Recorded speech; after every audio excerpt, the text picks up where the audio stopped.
Marcos Saravalli, qual o número que você comentou agora há pouco? A projeção do Goldman Sachs atualizou hoje 2,6%. Então ele está 0,2 acima do arrasto. Não vai andar de lado, vai crescer. Dá acima de 0,2 devido ao efeito de juros compostos. E a Lei Delara vai chegar para contradizer ou não esses números, né? Porque a Lei Delara, como ele é o rei da soja, do milho, do algodão doce e da pipoca, ele vai saber responder isso tudo. E já que vocês citaram o grande Alê Delara, ele está por aqui para bater esse papo com a gente. Ele que é sócio-diretor da Pine Agronegócios e também conhecido como o grande apresentador do Primeira Hora do Agro aqui da BMC News. Boa tarde, Alê. Bem-vindo aqui ao BMC Market. Sempre um prazer falar contigo. Boa tarde, Felipe. Há quanto tempo, né? Queria entender sua perspectiva a respeito desse número, não só nessa expectativa que o Cabral falou, que talvez ande de lado, o Saravalli falando ali de alguma pequena revisão para cima, mas também sobre o papel do agro nesse número de 1,9 de crescimento, né? Esse crescimento bastante forte do PIB do agro que a gente viu, o maior em 27 anos, e o Cabral trouxe até, né, o segundo maior da história. Como que você viu esse número aí e o que você pode falar para a gente a respeito desse crescimento bastante importante do PIB agro? Só o segundo detalhe. O segundo maior da história desde que o IBGE passou a divulgar trimestralmente, né? Que é de 96 para cá. Tá? Combinado. Não foram camisas, mas foram soja e milho, principalmente, que justifica esse crescimento do agronegócio. Então, o primeiro trimestre do Brasil é quando, sazonalmente, a maior quantidade dos produtos agrícolas, das commodities agrícolas, chega ao mercado aqui no Brasil. E esse ano, especificamente, nós tivemos uma produção recorde de soja, mais de 155 milhões de toneladas. E apesar das quedas recentes da oleaginosa, tanto na Bolsa de Chicago quanto aqui no mercado físico brasileiro, nesse primeiro semestre, os preços seguiram em alta. Um pouco abaixo do ano passado, mas mesmo assim patamares de R$ 150, R$ 160 reais, até R$ 170 reais nos portos do Brasil. Então nós pegamos uma safra recorde de 155 milhões de soja, 30 milhões de toneladas de milho e preços lá em cima ainda, isso dá uma justificativa bem forte, bem concreta do porquê o PIB do agro acabou crescendo tanto. Quando nós olhamos agora a sazonalidade e vemos também a queda de preços, talvez esse ajuste que o Cabral falou ali que possa vir na economia no segundo, terceiro ou quarto trimestre também venha do agro no segundo trimestre.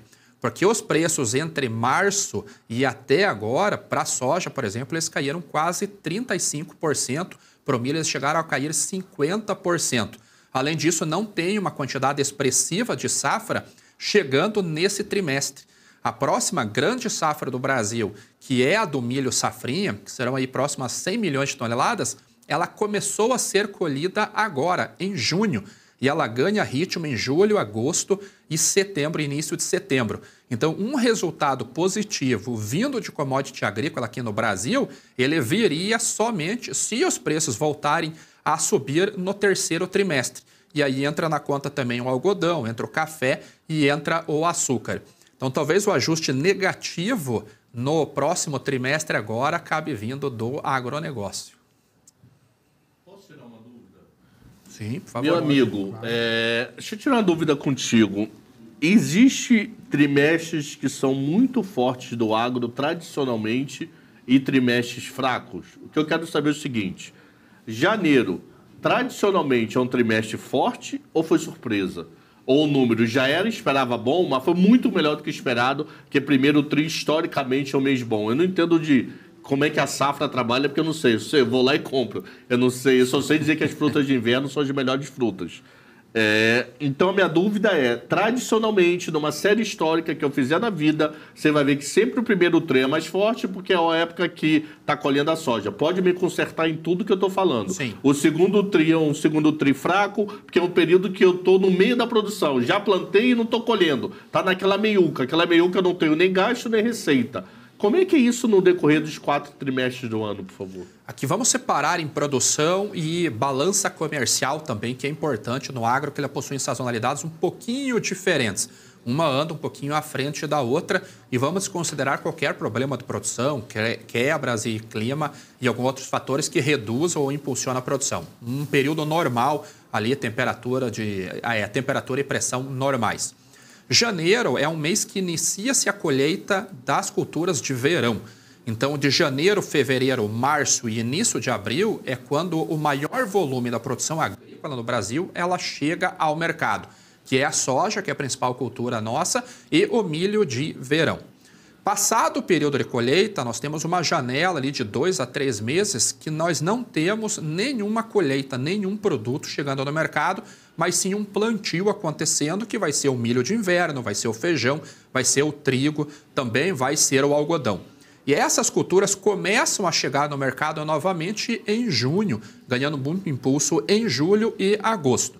Então, sazonalmente, nós teríamos um primeiro trimestre de PIB, de valor sendo adicionado na economia, crescente, uma estabilização no início do segundo trimestre, aí ele cai e ele volta a subir essa produção agrícola a partir do meio do ano ou início do segundo trimestre, e aí no final do ano ele cai novamente.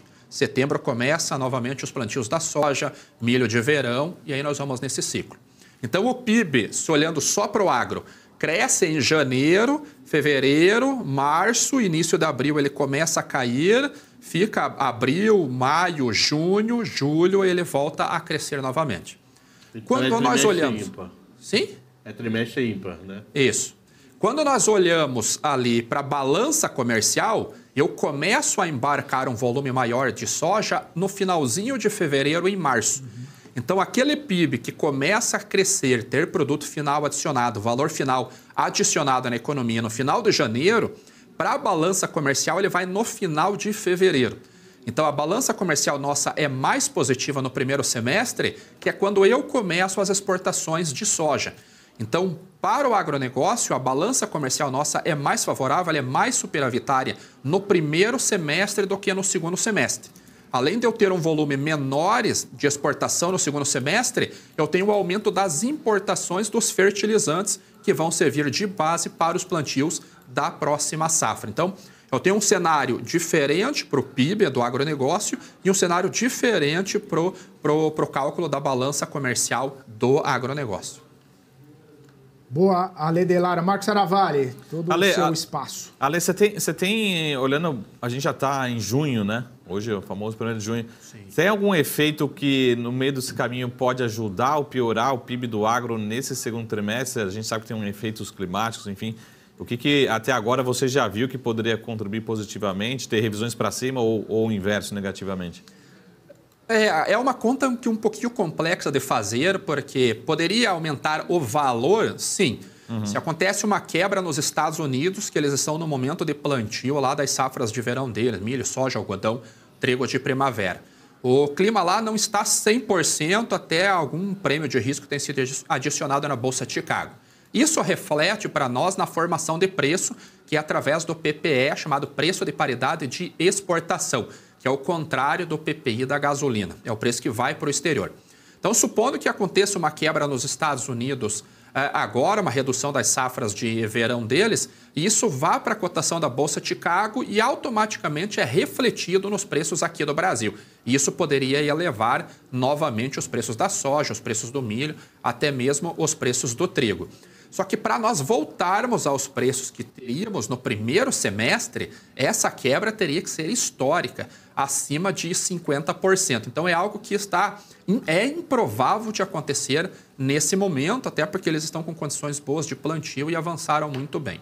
Se nós olhamos para o Brasil, uma geada, e deixa eu bater na madeira, aqui uma geada no Paraná que atinja o milharal, as lavouras de milho, poderia fazer os preços voltarem a subir, semelhante ao que aconteceu lá no meio do ano, em julho e agosto de 2021, quando geadas pegaram do Rio Grande do Sul até metade de Minas Gerais, e ali o café registrou preços recordes, o milho registrou preços recordes, a própria cana-de-açúcar, que teve uma redução bem expressiva na produção e impactou no preço final do açúcar. Então, só que isso tiraria produto do mercado.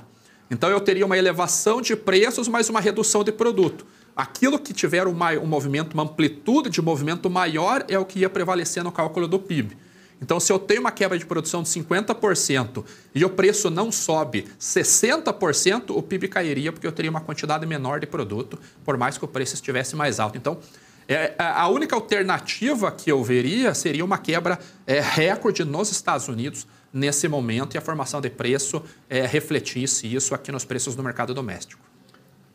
Muito bom. Ale, só mais uma última pergunta. Qual que é o tamanho do efeito cambial no PIB, no sentido que talvez a gente esteja caminhando para um câmbio médio do segundo trimestre abaixo do primeiro trimestre, já colocando na conta essa projeção expectativa do PIB do agro no segundo tri, né? Ela é fundamental, fundamental. A formação de preço de qualquer commodity, do minério de ferro ao milho, ela leva em consideração 3 principais fatores nos portos, que é a cotação da bolsa, no caso das commodities agrícolas, bolsa de Chicago para milho, soja e trigo, bolsa de Nova York para açúcar, café, cacau e algodão. O prêmio de exportação, que é um indicador negociado só no mercado físico entre comprador e vendedor, e a taxa de câmbio. Então, quando nós tivemos aquela soja de R$200, R$210 no início do ano passado, foi justamente uma convergência em patamares bem elevados de todos esses referenciais. Nós tínhamos para a soja, a Bolsa de Chicago a $17 o bushel, nós tínhamos o prêmio de exportação a 150 pontos acima da cotação da Bolsa de Chicago e nós tínhamos a taxa de câmbio no Brasil na faixa de R$ 5,60 a R$ 5,70. O motivo da derrocada de preços desse ano foi a Bolsa de Chicago ficando ali $14,50 no primeiro trimestre aqui do Brasil, mas o dólar cedeu, chegando a R$ 5,10, R$ 5,00 em alguns momentos. E os prêmios de exportação vieram para patamares negativos. Então, sempre que o dólar está em patamares altos, o valor da saca de soja, a saca de milho, a arroba do algodão, ou a saca de café, ela também acaba subindo devido a ele ser um dos referenciais mais importantes na formação de preço, inclusive aqui no mercado doméstico, para as negociações do mercado doméstico e não só para exportação. Boa. Pode tirar dúvida? Claro. Eu vou misturar alguns assuntos. Final de semana OPEP. OPEP pode subir a gasolina, o petróleo o suficiente para esse petróleo o suficiente voltar a causar a inflação de commodities e afetar todo esse efeito em cadeia? Aí pode ser que se produza mais ou se produza menos, porque vai estar mais caro, eu posso comprar mais, comprar menos, etc. É aquela pergunta que ninguém gosta da resposta, depende. Por quê? Primeiro que se a OPEP fizer uma redução, que ela faça uma redução para causar impacto no preço, 1 milhão de barris não vai ser suficiente. O mercado já trabalha com uma possível redução. Um detalhe importante, ela não reduz, ela não anuncia redução na produção. A OPEP ela sempre anuncia redução na meta de produção, que é aquela linha de corte, que é o limite que os países membros podem produzir. A produção real na OPEP, ela nunca chegou no mesmo número da meta de produção, ela sempre produziu um pouquinho a menos. Então, se ela vem com um corte de 5 milhões de barris, este pode causar um aumento de preços. Só que esse aumento de preços, ele vai aumentar o que nós chamamos no mercado de commodities de replacement, que é o custo de reposição da commodity no destino. Então, olhando para a China, ela compra milho, ela compra soja, ela compra algodão para fazer o processamento lá no seu país e vender os derivados para ração ou combustíveis, etanol ou até para consumo humano.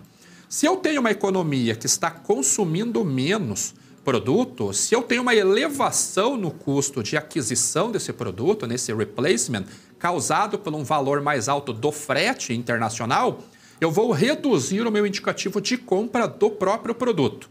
Então, vamos imaginar que o petróleo volte para $100, o combustível de navegação, o combustível marítimo acabe subindo de preço, a China não vai absorver esse custo, ela vai fazer o quê? Colocar indicativos menores na nossa soja, derrubando o preço no mercado. Então, essa estratégia para causar uma inflação através de commodities, no movimento de alta da commodity, é só se a demanda e o consumo no destino também estiver elevada. Ou, no mínimo, com estoques extremamente baixos que obrigue esse comprador a ir para o mercado internacional adquirir o produto. Então, depende de como que vai estar a demanda chinesa, como que estão os estoques daquela commodity na China, qual é o apetite dela para poder pagar mais caro num produto e esse aumento vir pelo um serviço e não pelo produto em si. Show de bola. Ô, Cabral e Saravalli, vocês têm mais perguntas? Eu tenho. Eu tenho uma aqui. Mas eu quero deixar para o final. A minha eu quero que seja uma das últimas aí. Porque também eu quero voltar para a questão do PIB aqui do Brasil, mas fala lá. Pode falar. Pode ser? Pode. Tá bom, não, tranquilo. Ô, Ale, porque é o seguinte, a gente vê que nos últimos anos, inclusive, o agro tem tido uma grande relevância, né, no cenário da economia brasileira e, claro, todo mundo com expectativas sempre crescentes do agro. Eu queria saber sua percepção sobre a capacidade de expansão também do agro, né? Porque tem toda aquela coisa, chegou até aqui, é pujante, tem crescimento, entrega, mas sustentar, né, um crescimento de um país também acaba sendo muita expectativa, né? Sim. Como que você vê esse crescimento, essa possibilidade de crescimento, possibilidade também de aumentar a participação no PIB? Como que você vê o setor agro sendo esse ator, né, dentro do Produto Interno Bruto brasileiro? Bem, vamos separar o agronegócio para a gente entender como que poderia vir esse crescimento. Quando nós falamos em agronegócio, nós falamos que ele representa ali 25%, 27% da economia brasileira, mas esse não é o agronegócio, esse é o que nós chamamos de CAI, de cadeia agroindustrial, que ela vai contemplar aquilo que acontece antes da porteira, que são as indústrias de insumos, fertilizantes, sementes, defensivos, a agricultura e a pecuária, a agropecuária, o que acontece dentro da fazenda, a comercialização e o transporte. Então, essa é uma cadeia agroindustrial. Quando nós adicionamos ainda os serviços, nós vamos para o SAG, que é o Sistema Agroindustrial. E fica fora disso a pesquisa, desenvolvimento e financiamento também. Então, se eu considero no agro os financiamentos, bancos, eu não tenho um número certo de quanto que ele representa do PIB. Então, dentro da fazenda e na agricultura e na pecuária, eu consigo expandir sem problemas algum, até mesmo recuperando, por exemplo, pastagens degradadas e fazendo mais plantio de soja, de milho, de trigo, de algodão, a depender da região.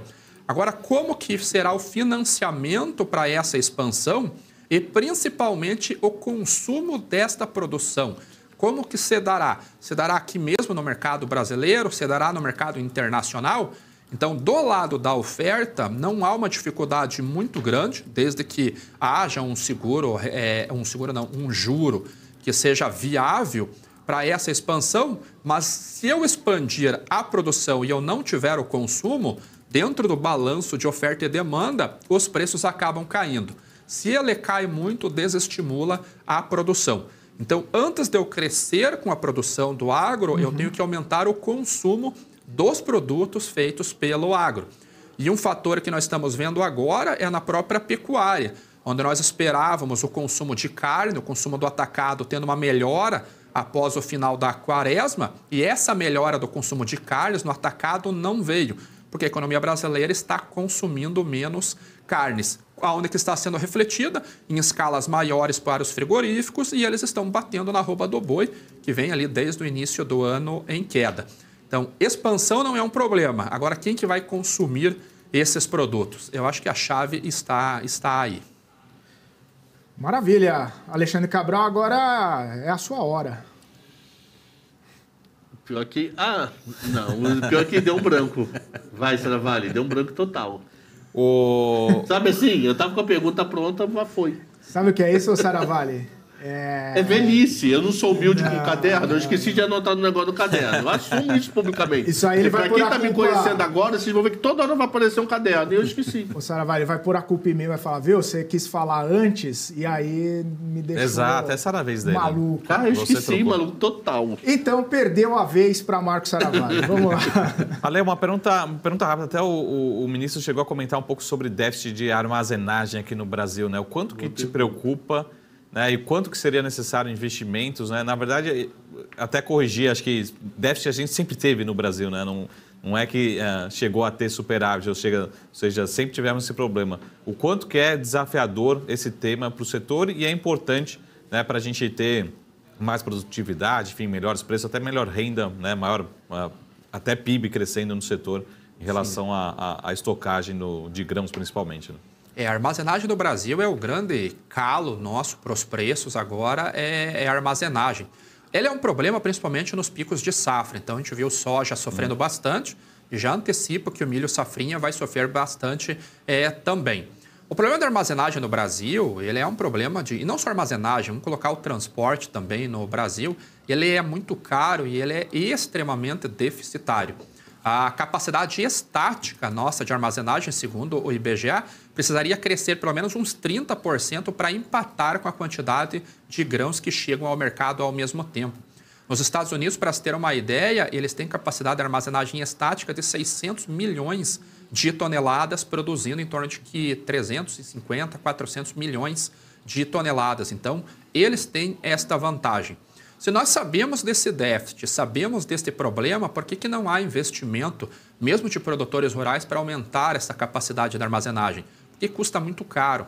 O custo do dinheiro no Brasil, ele viabiliza este tipo de investimento. Então, eu tenho um investimento que eu preciso fazer uma armazenagem. Vou gastar 10 milhões de reais, um exemplo hipotético ali, para construir um sistema, silos ou armazéns. Se eu for tomar um empréstimo no mercado, por mais que existam alguns subsídios para a produção de alimentos para o agronegócio, vamos colocar 8% ao ano. Quanto que eu consigo girar de produto dentro desse armazém que melhore a rentabilidade da minha fazenda para que justifique esse investimento? Então, o dinheiro é muito caro, não há uma justificativa, não há um financeiro que acabe justificando o investimento em armazenagem. Porque o retorno sobre o ativo, ele é desfavorável. É melhor eu colocar na renda física rendendo ali 100% do CDI, 13,65 ao ano, do que eu ter um retorno de 5%, 6% com um armazém aqui na minha propriedade. Então, enquanto nós tivermos juros muito elevados para eu fazer investimento em ativos, a armazenagem no Brasil continuará a ser um problema. O que me leva a ser a necessidade de eu ser muito rápido na comercialização. Porque hoje o que nós estamos vendo, quem garantiu a logística na hora que os preços estavam favoráveis, hoje não está enfrentando o problema. Já há algumas praças aqui no Brasil, por exemplo, que estão com soja armazenada desde março, que os donos desses armazéns estão pedindo para os produtores retirarem a soja porque precisa liberar espaço para o milho. Se o produtor não tem espaço para guardar a soja na fazenda, ele vai ser obrigado a vender. O comprador, sabendo disso, a gente já sabe qual que é a direção de preço. Show de bola. Valeu, Ale. Obrigado, então, por participar aqui no Market com a gente. É sempre muito importante essa visão que você traz. E volte sempre, a casa está sempre aberta para você.